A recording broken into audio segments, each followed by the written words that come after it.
Denelda Charon was a wee wisp of a thing when at the age of 9 she went to work in the mica factory. She worked hour after hour, her frozen fingers separating those delicate sheets of mica. In the wintertime, the water beside her had a skin of ice on it. In the summertime, that was so hot. The girls fainted, and when they fainted, they lost pay for the time missed. Their pay, only pennies a day. Denelda Charon dreamed of being an allumettière. If she could make matches for E.B. Eddy Match, why, she'd stink of sulfur, but she would have a pay packet to take home. They would be able to pay rent and buy food. She knew that the E.B. Eddy Match would pay a woman a full quarter of a man's salary. And the working conditions were perfect.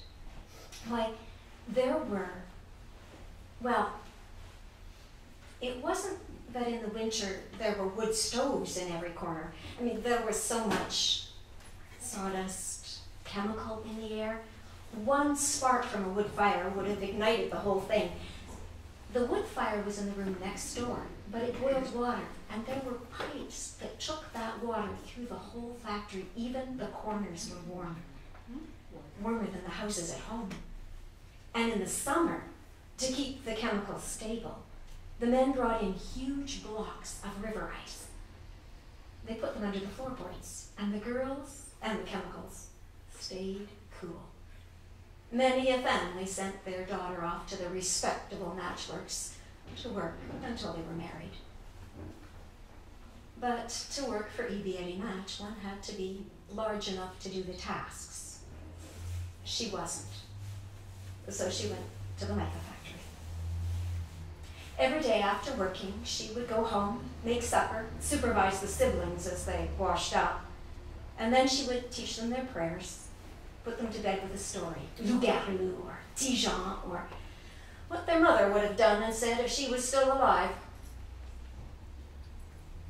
It was a long, hard day, but at the end, she could just fall asleep. Sundays, of course, they were half days off. She would line the siblings up, march them down to the church behind Papa. And so the time passed. Everything in routine.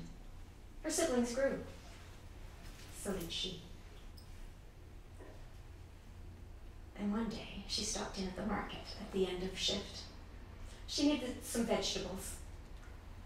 She stood behind a woman who smelled of sulfur. This woman was much older. She was probably 20.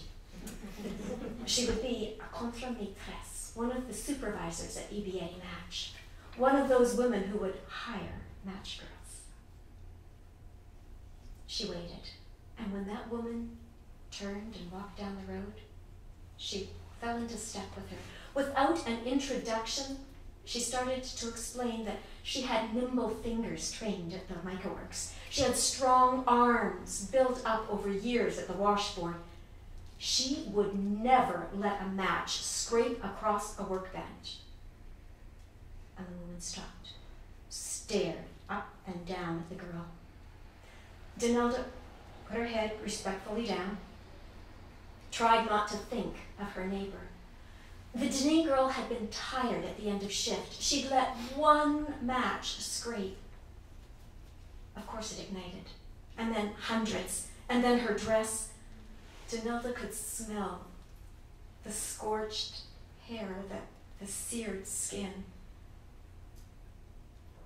She took a deep breath, and the contre-maîtresse said something, bringing her back to the road. "You'll do. Match store, 7 a.m.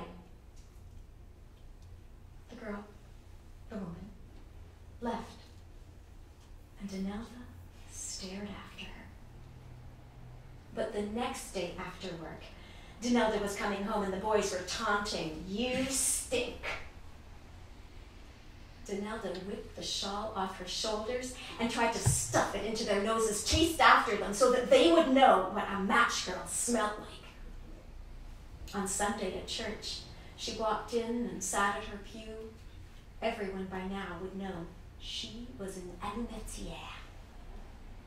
The sermon was a familiar one, the oblate priest talking again about justice, equality. He explained that those who lived in poverty had no idea what those people who had the means to create wealth, what they needed. And the owners of the businesses, the factories, did not understand their working people. What was required, said the priest, was a mediator. Who better than the Catholic priest who was chaplain for the Catholic Workers' Union?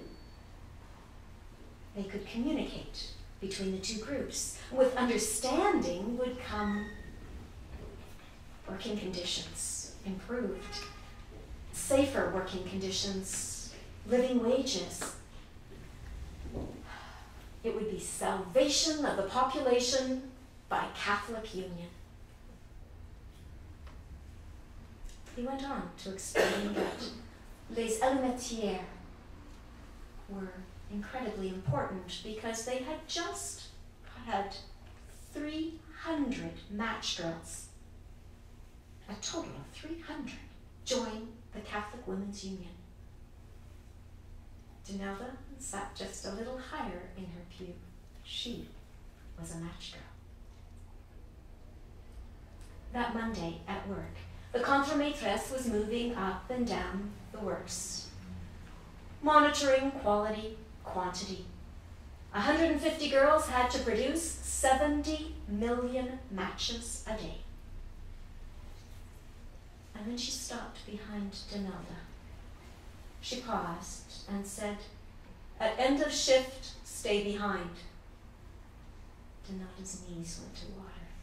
She made sure her hands were steady, and she tried to think. She was doing exactly what she had been taught. She was keeping up with the girls on both sides. At end of shift, when everyone else had cleared all their bench, she made sure hers was immaculate. She stood, respectful, and she could hear the swish of skirts as the contre-maîtresse approached. The woman spoke. 25 cents is a lot of money, and 25 cents can do so much good. Why, for only 25 cents a month, Denelda could become a member of the Catholic Women's Union. Denelda's head was going up and down, but the woman paid no attention. She went on with her speech. For only 25 cents a month, she would have the protection of a union. She would be able to go to the courses at the Catholic Union Hall. Those courses would teach a young girl all she needed to know: sewing, cooking, household finances, household management. Why, you could even take reading and writing. Denelda's body was bouncing up and down. Of course she would become a match girl. Of course she would become a member of the Catholic Women's Union. She would have a job for sure. And the priest would be quite pleased. In the next months, Denelda learned every aspect of the matchworks. And by the end of the year, she was one of the ones teaching the new girls how to hold the slivers of wood, how to dip them into the chemical baths, into the 2 baths of self-igniting wax, how to put them in the sand to dry, to gather them back up, and without rubbing one against the other, how to place them into the boxes. After 2 years, it was Denelda saying, 25 cents is a goodly sum of money, but 25 cents can do so much good. It was one of the new girls who came to her saying, "I can't go to the Catholic Union Hall. My father says I can't walk the streets of Hull by myself." "Well," said Denelda, "we'll all go together. I'll speak with your mother on Sunday at church." And so it was, small groups, left E.B. Eddy Match, went to the Catholic Church for daily mass, and then on to the Catholic Union Hall. That's where they met for classes, to talk. And that's where they would gather when one of them was going to leave the Matchworks to get married. Girls came to Denelda. She knew when to listen. She knew when they needed advice and were willing to take it. And occasionally she recognized information needed to be passed on. She earned her position as contre-maîtresse. She took on the responsibility to hire and monitor, and occasionally fire, young match girls. But more important was her responsibility to safeguard her girls, mostly against any of the male employees who might threaten their morals or, worse yet, their virtue. As contre-maîtresse, she had many roles. And the girls, they came over and over. In 1918, it was suggested by several people that she should consider becoming the president of the Women's Catholic Union. Of course, the priest explained, she would never be asked to speak directly with the company men. That would be crass. No, the responsibility of negotiations would be the chaplain of the union, the priest bonhomme, or the president of the men's union. The women's union president was responsible for those courses, the education of the young girls, household arts, and moral education. She was also responsible for the safe, not only the physical safety, but the moral safety of her girls. Denelda became president of the Women's Catholic Union. And in 1919, she learned a little more of the politics behind that role. In October of that year, the economy was doing well. There were many people demanding matches, new back from Warfront. And the company decided they needed a second shift. The chaplain of the Catholic Union explained, no Catholic girl should be out after dark. 8 p.m. is too late for a second shift to end. No.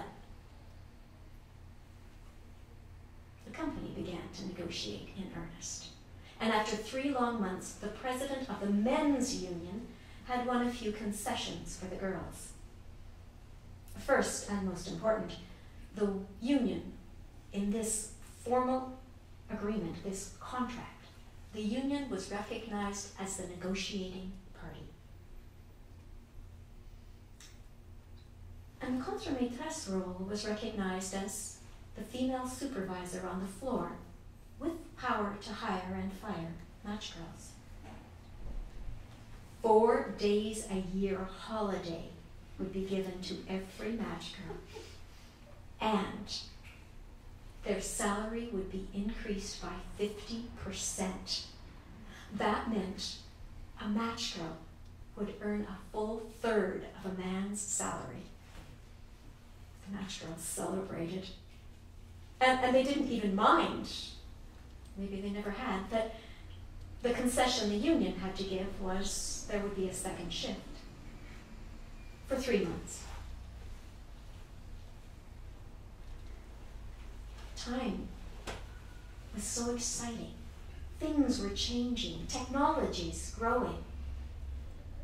E.B. Eddy Match had always been at the forefront of technology. In 1885, it was E.B. Eddy Match that had been the first company to power its machines with hydroelectric power. And it was E.B. Eddy himself who worked to convince the municipal government they should be putting in electric street lamps. And then came electric streetcars. By the 1920s, there were electricity products, electricity lighting, stoves in people's homes. And by 1924, even the middle class were looking at those newfangled electric stoves. And that meant the marketplace was changing. fewer wood stoves, fewer gas lanterns, fewer candles, fewer matches. And as the demand for matches decreased, the new owners of EBA Match began to look for ways to maintain profit. Couldn't increase the cost of the matches, couldn't increase the sale of matches, had to decrease the cost of making those matches. The new owners, Harry Sheriff and R.B. Bennett, had inherited the company. R.B. Bennett, the future Prime Minister, had several interests, business interests in Hull. One more was a good thing. He recognized right away that the union was the biggest cost at EBA Match. And long term, if you eliminate the contre-maîtresse, then the most militant of the match girls would be gone, and hiring and firing could be done by the men. They could hire Protestant girls. Fewer numbers in the union, less power, but that was long term. Short term, that would just decrease the salary of the match girls. And so, Sheriff and R.B. Bennett told their supervisor, Arthur Wood, to post notices saying that as of the next pay period, the girls would receive a lower salary. When the girls read the notice, they were scared. How could their parents pay rent and buy food without every single penny from their paycheck? What could they do? Donalda walked over to the wall. She ripped down the notice and read it so that those who couldn't read would know what was being discussed. The noise in the room increased. The agitation was palpable. They turned to Donalda. What would they do?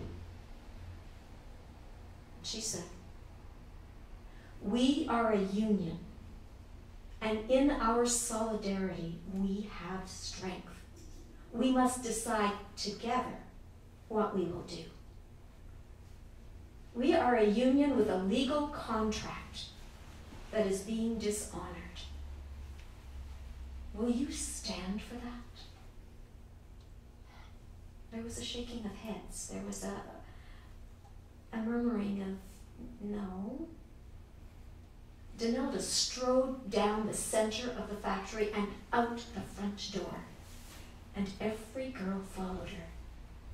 Arthur Wood came down from his office, down the stairs and across the floor, and ranted at them, "Get back to your workbench!" Donalda ignored him, and every girl, once outside, tried to make her way to exactly behind Donalda Charon, because they weren't quite certain what to do. It was as if, to Donalda Charon, Arthur Wood had no authority. He ranted, and she beckoned a young boy to come and asked him to go to the Catholic Union Hall and tell the men there that their workers had walked out. And then go past the priest's house and tell Père Bonhomme he should probably come too. When the two men finally arrived, she showed them the notice and explained the girls were not going back into that factory until they were assured the 1919 contract stood and Arthur Wood himself had ripped down every one of those notices. The priest and the president of the men's union went to speak with Mr. Wood. Mr. Wood spoke rather loudly. And then he turned and stormed into the room. He was gone a long time. And when he came back, he stared at the sky and said, "There has been a miscommunication. All is as it was. Everyone can return to exactly what was."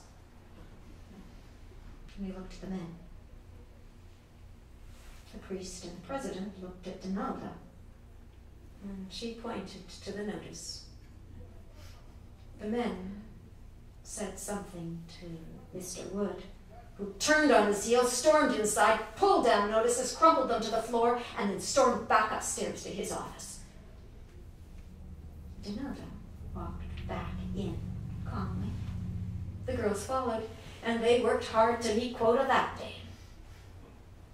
4 days later, Denilda got to work, early as usual, to find the door bolted. There was a notice posted, and that notice said, "The Matchworks was closed for machinery repair and would remain closed until the surplus of matches had been depleted."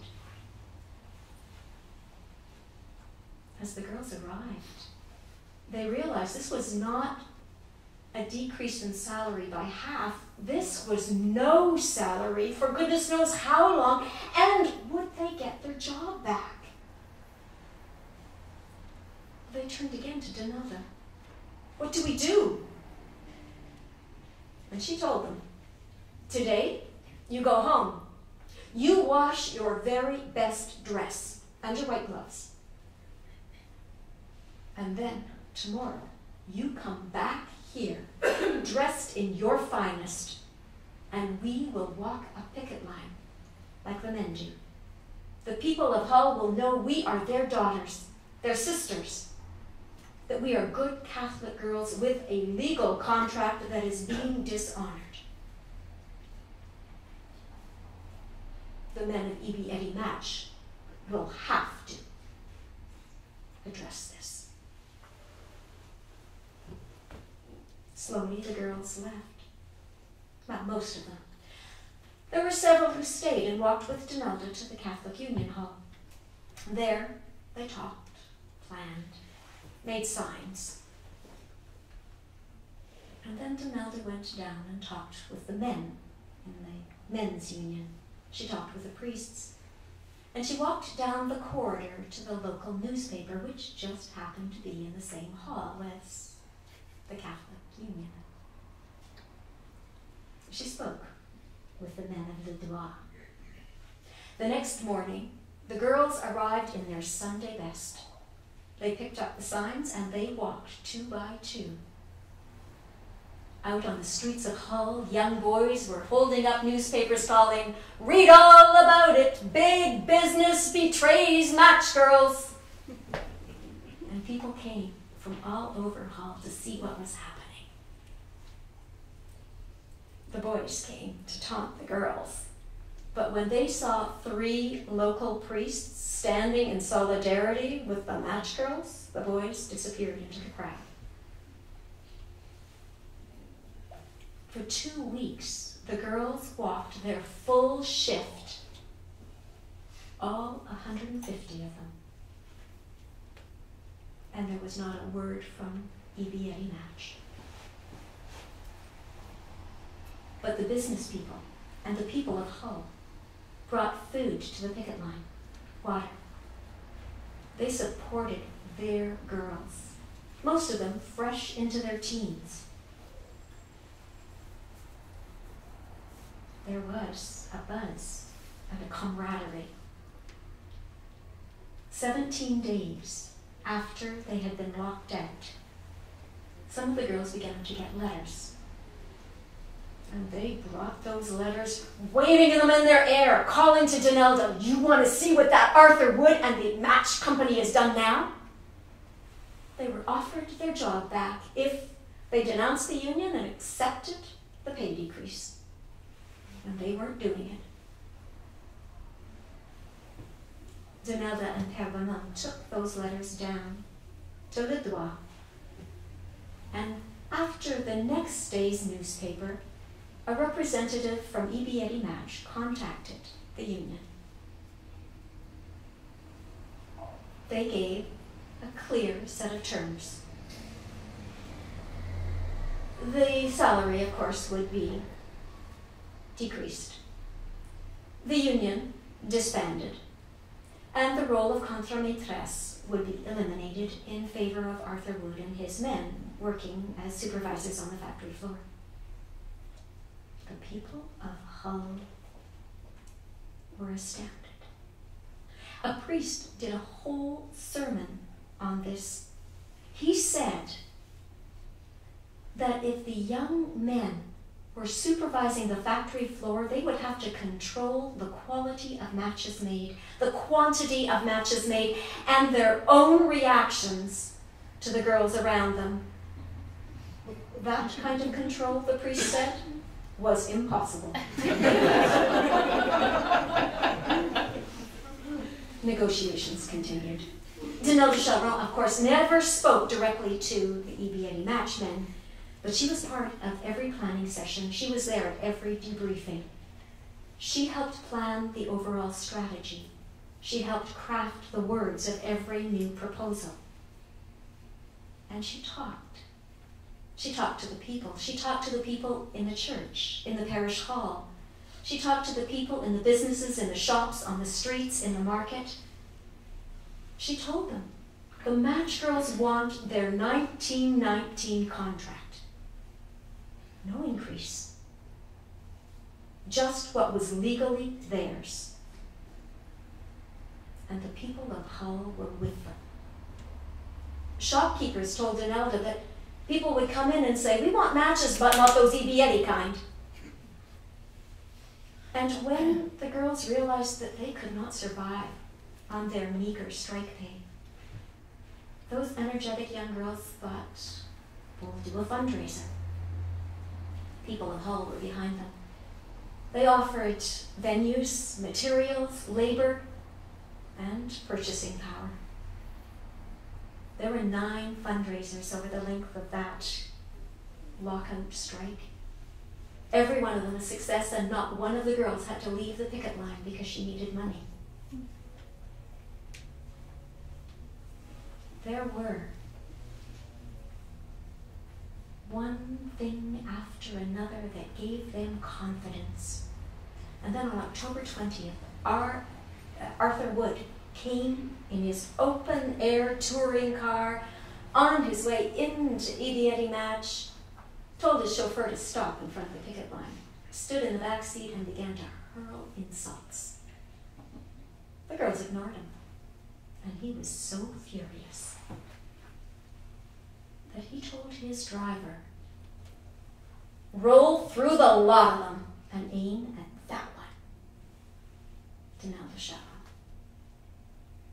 The driver turned the wheel, gunned the engine, and a passerby, horrified about the possibilities, leapt forward on the running board as the car was shooting forward, grabbed the steering wheel and yanked it right, missing everyone.